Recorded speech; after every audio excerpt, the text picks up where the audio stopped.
Hey, it's Ray Steele. Hope you like this, and please hit the subscribe button. Appreciate it.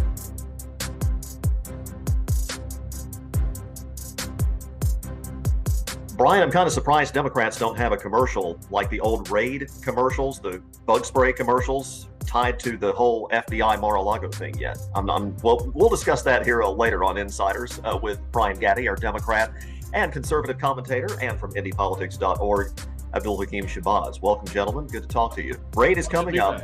It's good to have you back. Raid is coming up, but let's come to Indiana first and talk about the aftermath of the special session. I hate using the word aftermath because it's just one of those words that gets overused in journalism, but this first thing I thought of. But since the special session, since the virtual universal ban on abortion was signed into law by the governor a week ago as we record this, some businesses have criticized it, notably Eli Lilly. They said they might not be able to expand their operations in Indiana now that Senate Bill 1 is the law, of course, taking effect September 15th.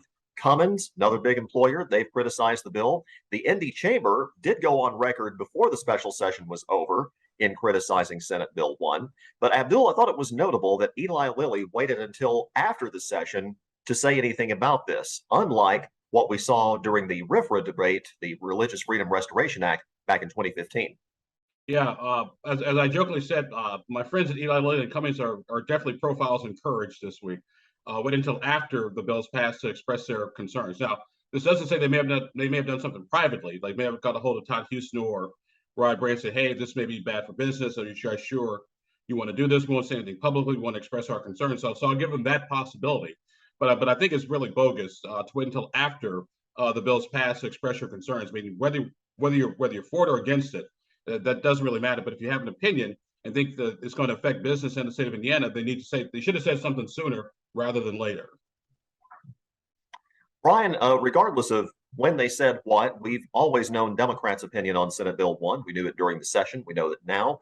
Democrats are now focusing, I would think, on the November elections. Question is, even though you can make that contrast with Republicans that we believe in abortion rights, we believe in the right to choose, and they don't. And we've seen what happened with the Kansas referendum, where that overwhelmingly was defeated, the effort to remove abortion rights from the Kansas state constitution. With the districts the way they're drawn in Indiana, how much of an impact do you think Democrats can actually make when it comes time to vote? I think we Democrats can definitely make an impact when it comes time to vote because we're going to be able to, I think, compete more effectively in these suburban counties that surround Marion County, that surround Indianapolis. And as I've said before on your show, Ray, that I call this the Make Indiana Blue Act. It's not going to happen overnight, but I think at some point Indiana is going to become a much more competitive state because of this draconian approach to a woman's right to choose. And women still and should always have a right to choose. That the Republicans have Indiana Republicans have gone on in this crusade, in my opinion. You've got members of the General Assembly talking about I love Jesus, and I love Jesus too. But what does that got to do with legislating in the General Assembly? There is supposed to be a separation of church and state. Last I checked, in our U.S. Constitution. But yet we've got members of the Republican Party in the General Assembly that are taking their religious beliefs and trying to codify them into law, and that's just not right. A couple of things, Ray. I want to piggyback on a couple of things that Brian talked about. First of all, I would not be surprised if once law goes into effect and lawsuits are filed, one of which is on a religious grounds, because if you think about it, the Jewish faith and the Muslim faith have different times when conception takes place and when the fetus is viable. So I would not be surprised if that happens. Also, there's some talk about an inherent right to privacy in the Indiana Constitution, or maybe a lawsuit.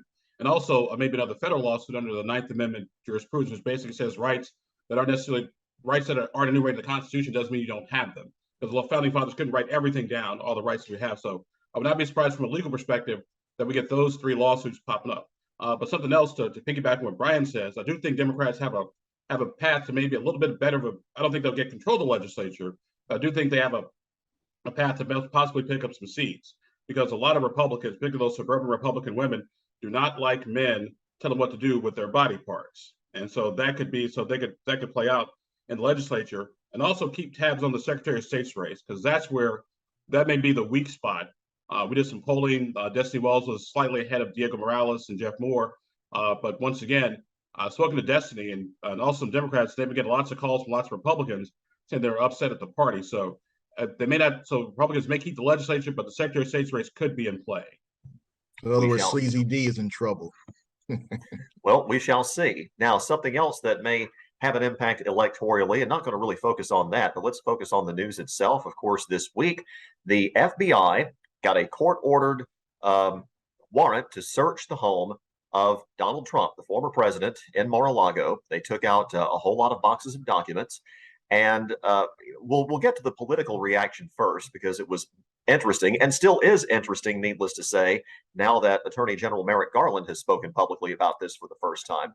But Abdul, from a legal standpoint, as the lone attorney on Insiders Today, it seems like, I mean, we still don't know a lot because the warrant has not been released, but we seem to be just scratching the potential legal surface based on the publicly available information. We know there was a subpoena issued already, even before this raid took place.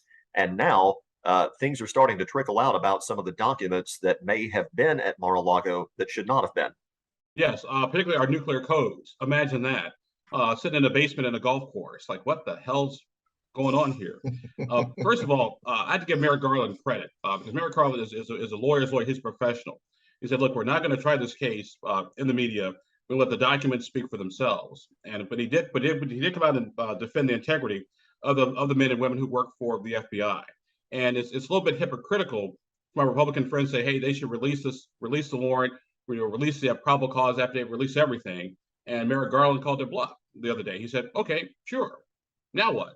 And late last night, as much as we record this morning, Donald Trump said he encouraged them to be released today, and all this other stuff. Like, okay, get out of here. This is ridiculous. But first and foremost, there's a process that law enforcement has to go through in order to serve a warrant. It's got to be signed by a judge, and the statements have to be sworn to under oath.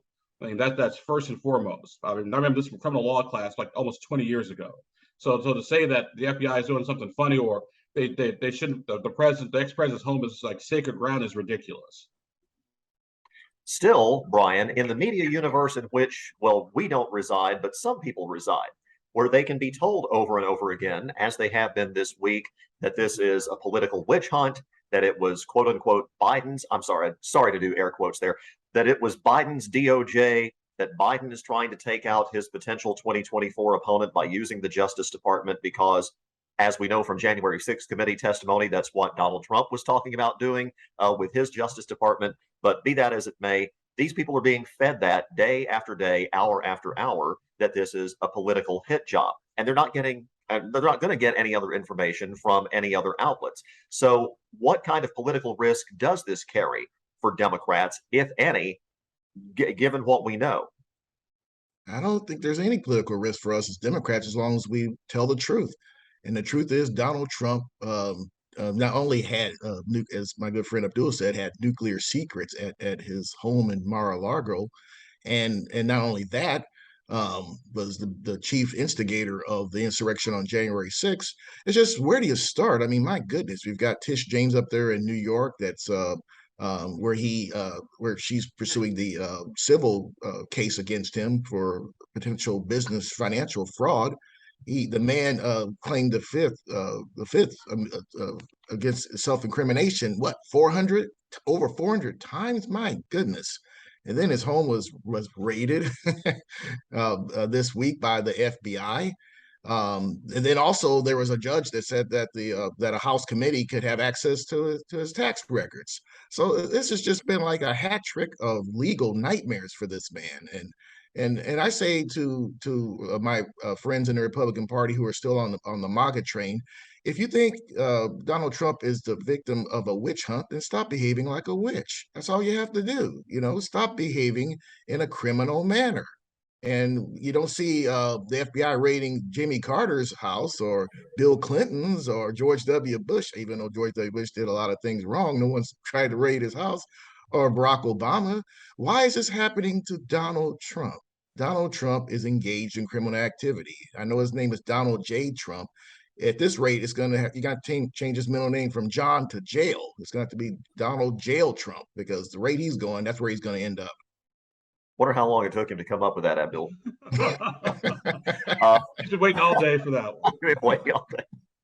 Now, be that as it may, Republicans were almost in universal lockstep, including the former Vice President Mike Pence, who Donald Trump supporters wanted to hang on January 6, 2021, in condemning the FBI raid. And another prominent Hoosier Republican was Congressman Jim Banks from the Fort Wayne area, and the Republican Study Committee that he is a part of and one of the leaders of. They almost universally condemned this. Now, we'll see what they say now that the Attorney General has come out and said, sure, release the warrant. Let's see what we found out.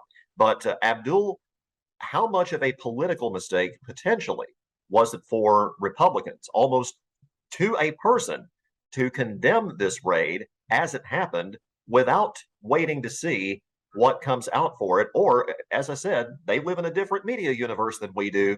Does it really matter ultimately? For the hardcore Trump supporters, I don't think it really matters. And once again, it shows the hold that Donald Trump has over today's Republican Party.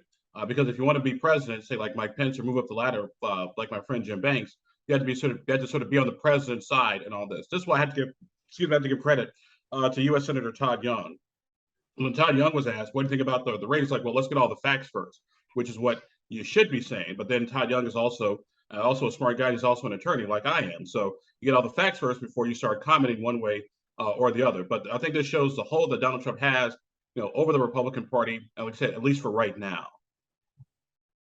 Then you have Republicans that are saying to fund the FBI. So I better not ever hear a Republican again lie about we Democrats are anti-law enforcement, because they talk about defunding the FBI without knowing all the facts. So they just need to correct their rhetoric and stop with the lies. Marjorie Taylor Greene, representative from my home district in Georgia, from my hometown, is actually fundraising on defund the FBI merch, if you will. This past couple of weeks have been very good for Democrats otherwise. As we speak today, there's a chance the House could give final passage to the Inflation Reduction Act, which includes some of the biggest climate change prevention measures ever passed in this country, Brian. So that came together here as we were focused on the special session recently with the super secret negotiations between Senator Joe Manchin of West Virginia and the Senate Majority Leader Chuck Schumer. Huge win for Democrats. Every Republican voted against it. And in the process, Republicans seem to cast a very ill-advised vote to block help for veterans who were exposed to toxic burn pits overseas before reversing themselves and eventually passing that bill, the president signing that into law this week.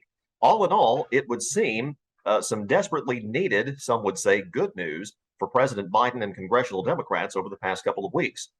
Absolutely. President Biden is the most successful legislative president since President Lyndon B. Johnson, no doubt about it. He's gotten most of his agenda enacted into law. The Inflation Reduction Act, I wish it would have been bigger, like Build Back Better, but hey, you take what you can. I know a lot of my progressive friends, because I'm a center-left Democrat. I know my Republican friends think I'm a commie, but I'm not. But the point is that you can't get everything you want. And that's why I try to tell my progressive friends, we try to pass as much as we can with legislative action, and then we come back for more. I know Abdul doesn't agree with that, being on the right, but hey, that's okay. But the point is that we Democrats are doing very well right now. We are on a winning streak. We've got the PAC law that was just passed for veterans suffering from burn pits, sickness from burn pits. President Biden's son, Bo, died from brain cancer that was caused by burn pits. Jon Stewart of Comedy Central was a lion on this issue, and I'm really glad he really was pushing this issue. But not only that, the chip bill. So we're going to start creating more chips to go into everything from cars to refrigerators right here in the United States. The Inflation Reduction Act will definitely be passed by the House and signed into law. So while our president is getting things done for the American people, their president, Donald Trump, is trying to stay out of the big house. And I think that's why he wants to run for the White House again, because he thinks it can shield him from any kind of legal jeopardy. But he's sadly mistaken if that's what he's believing. Very quickly, before we run out of time, Republicans, of course, are still slightly favored if you look at the polls, if you look at the prognostications, Abdul, to at least retake the House in Washington. It's going to be a tougher road to hoe in the Senate, it looks like. But again, big week for Democrats politically the last couple of weeks. Gas prices are now coming down. It would seem things are at least nationally looking better for them right now, given the proviso that a whole lot can happen between now and Election Day. Exactly. That's why I said this months ago. When people say the Republicans will take everything, it's like, well, remember, folks, a day in politics is like a lifetime. There are hundreds of lifetimes to go between now and Election Day. Like I said, the wind has shifted back towards Democrats for now, but it could shift back toward the Republicans later on. We just don't know, because that's how politics tends to work. I have some issues with the quote unquote Inflation Reduction Act. I don't think spending $500 billion and putting more money and pumping it into the economy is going to bring prices down.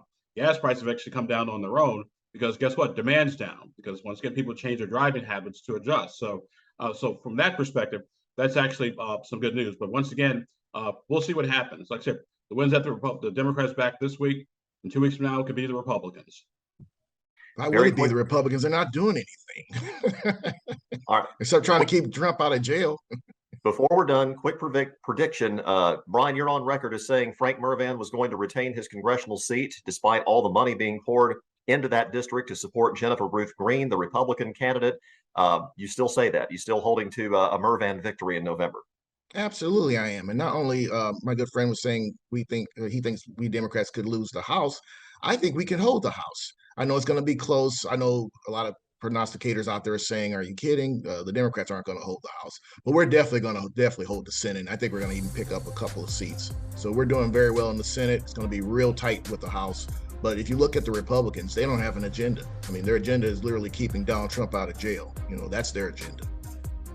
Our political insiders, Abdul Hakim Shabazz, Brian Gaddie.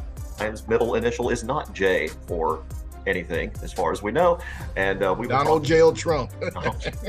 We'll talk to you guys soon. Thanks so much. Take care, Ray. Thank you, Ray.